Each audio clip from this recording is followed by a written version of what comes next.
Sud Radio, Osez entreprendre, Thomas Binet.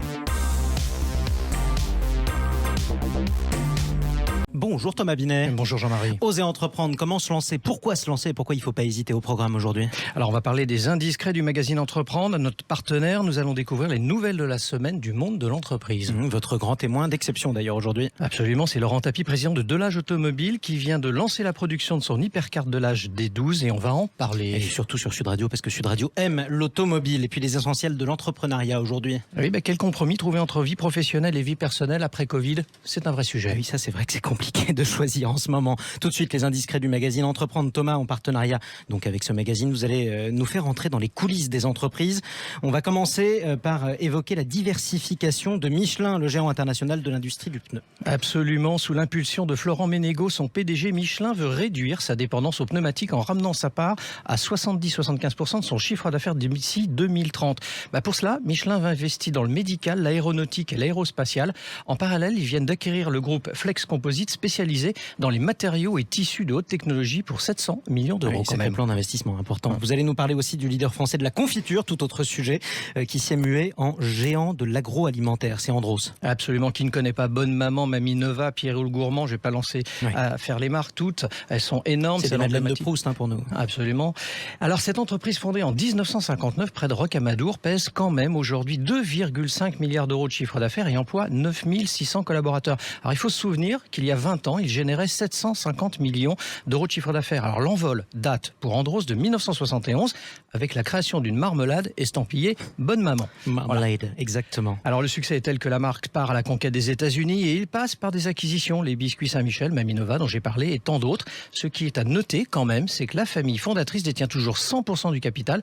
C'est un bel exemple de réussite de l'entrepreneuriat à la française. De réussite et de résilience en plus. Et puis on termine avec François-Henri Pinault qui vient d'accueillir la plus grande agence de stars du monde. De quoi il s'agit? D'abord, on rappelle quand même que Pinault, c'est Gucci, Yves Saint Laurent, Balenciaga, la maison de vente Christie's, Deezer et j'en passe. Il vient d'investir pour 7 milliards de dollars, entendez bien 7 milliards, dans le capital de la société Creative Artist Agency, fondée en 1975. Du coup, il se retrouve à la tête d'un portefeuille de vedettes parmi lesquelles Brad Pitt, Tom Hanks, Beyoncé ou encore Justin Bieber. Ça va lui permettre de bien mettre en avant ses marques de luxe. Joli jeu de cette famille et jolie écurie. Tout de suite, on accueille Thomas, votre grand témoin, le témoin de la semaine. On est avec Laurent Tapie, président de Delage Automobile. Bienvenue sur Sud Radio, Laurent Tapie. Bonjour, merci de m'inviter. Bienvenue à vous sur Sud Radio. Vous êtes l'invité de Thomas Binet. Je vous avais reçu il y a 3 ans, Laurent Tapie, au micro de Sud Radio. Vous étiez sur le lancement de votre hypercar Delage D12.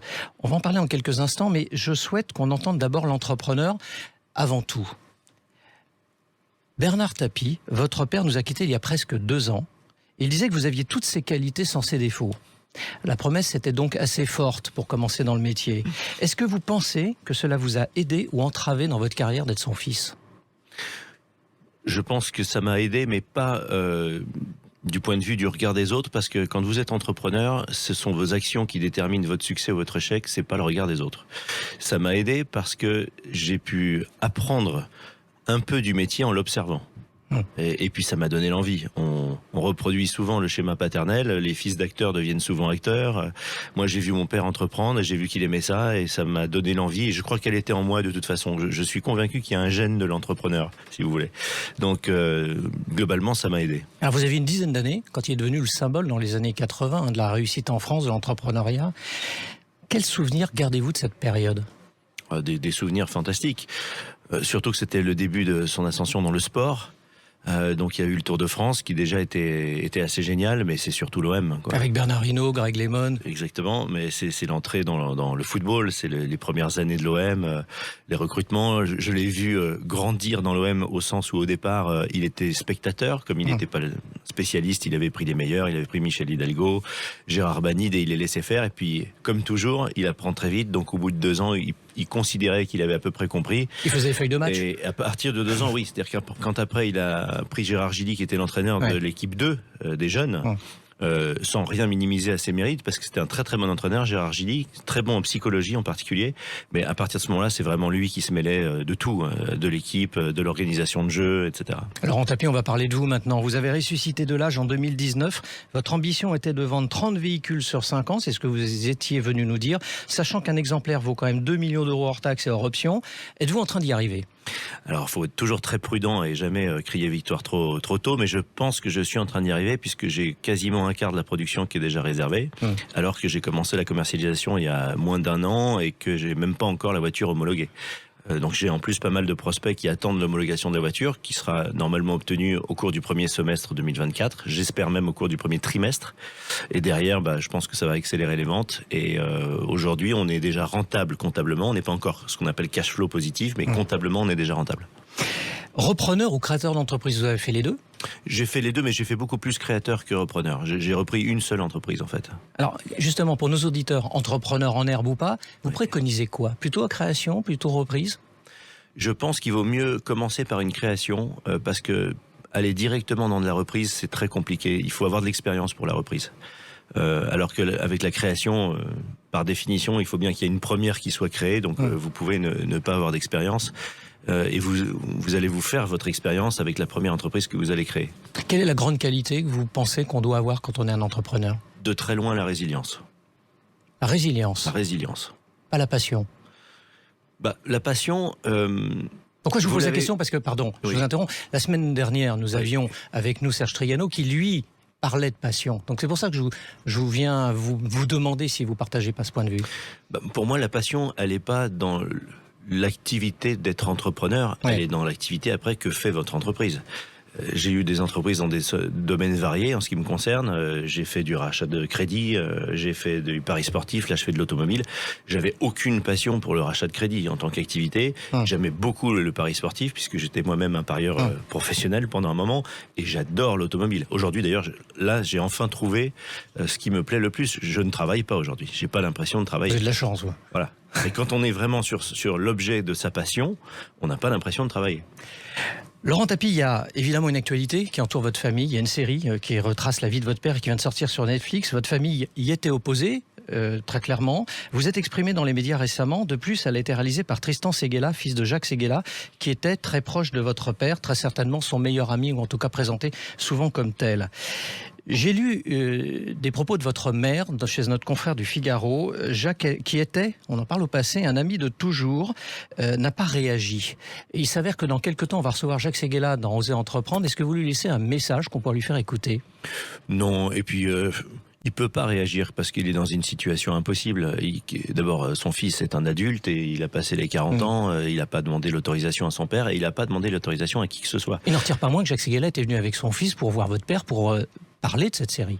Non, c'est même pas que Jacques Seguela est venu avec son fils. Tristan est venu voir mon père pour lui dire, parce que Tristan connaissait mon père. Il le connaissait beaucoup moins bien que Jacques, mais il le connaissait et il est venu pour lui dire je veux faire. Il aurait aimé que mon père lui dise oui, vas-y, et qu'il ait un blanc-seing.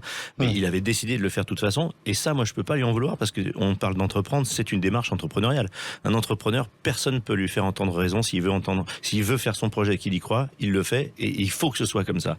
Mais ce que je lui reproche à Tristan, c'est d'avoir louvoyé, c'est-à-dire d'avoir dit oui, on va t'intégrer dans l'écriture parce qu'on comprend bien que vous voulez avoir un œil dessus, et puis de ne l'avoir jamais fait et avoir tergiversé au lieu de me dire dès le début, écoute, c'est pas possible, on veut avoir notre liberté d'écriture, on peut pas t'avoir. Moi, j'aime bien les situations claires, il n'a pas été clair. Et Jacques, on peut lui en vouloir de rien. Il peut pas dire à son fils, je t'impose de ne pas le faire. Et vis-à-vis de nous, il était emmerdé. Donc, il a été dans une situation inconfortable pendant des années. Avec cette histoire. On essaiera de recueillir son point de vue. Merci Laurent Tapie. Merci à vous Laurent Tapie. Puis on vous réinvitera aussi pour parler de l'âge, notamment dans les vraies voix qui font rouler la France avec Cécile de Minibus. Pourquoi pas ? À la prochaine étape. Avec Tout plaisir. de suite, les essentiels. Bruno, le spécialiste des fournitures et de l'équipement pour les professionnels, présente. Sud Radio, Osez entreprendre, Thomas Binet. Thomas Binet, chaque fois on répondra à une question qu'on pourrait se poser quand on entreprend. Comment créer une harmonie entre vie personnelle et vie professionnelle ? C'est de ça que vous voulez parler aujourd'hui. Oui, Jean-Marie, car c'est un sujet qui a pris une place majeure dans la réflexion des salariés, mais également des employeurs depuis la Covid. Beaucoup de choses ont changé depuis. Prenons un exemple, le recours au télétravail a dans beaucoup de cas fait voler en éclat la frontière entre espace pro et professionnel. Alors à quoi aspirent les salariés, indépendants et entrepreneurs ? Un sondage réalisé en juillet dernier sur LinkedIn en partenariat avec Le Parisien nous éclaire un peu plus sur ce sujet. sujet. Alors justement, Thomas, quels sont les principaux leviers qui contribuent à l'équilibre entre le professionnel et le personnel ? Pour les actifs, 2 points ressortent fortement de cette étude. 50% des collaborateurs jugent que les horaires flexibles permettent cette harmonie et 42% considèrent que le télétravail donne un meilleur équilibre. Bon, alors on a une nouvelle organisation qui voit le jour, c'est ça ? Exactement. Alors on assiste à un véritable changement de culture en très peu d'années. Il est assez peu probable que revenions totalement au temps d'avant 2020. Au mieux, il y aura un léger rééquilibrage, la technologie facilitant ces transformations. Alors on observe que 47% des sondés investissent leur temps libéré pour eux-mêmes, exclusivement, et leurs loisirs, 36% pour leur famille, 13% pour un projet personnel et seulement 4% pour s'engager dans une association. Bon, bah écoutez, c'est bien noté. Merci à vous, Thomas Binet. On va vous rendre à votre temps libre, mais alors pas tout de suite, parce qu'on vous retrouve dans un instant pour Oser Investir. Merci. Sud Radio, Oser entreprendre, Thomas Binet.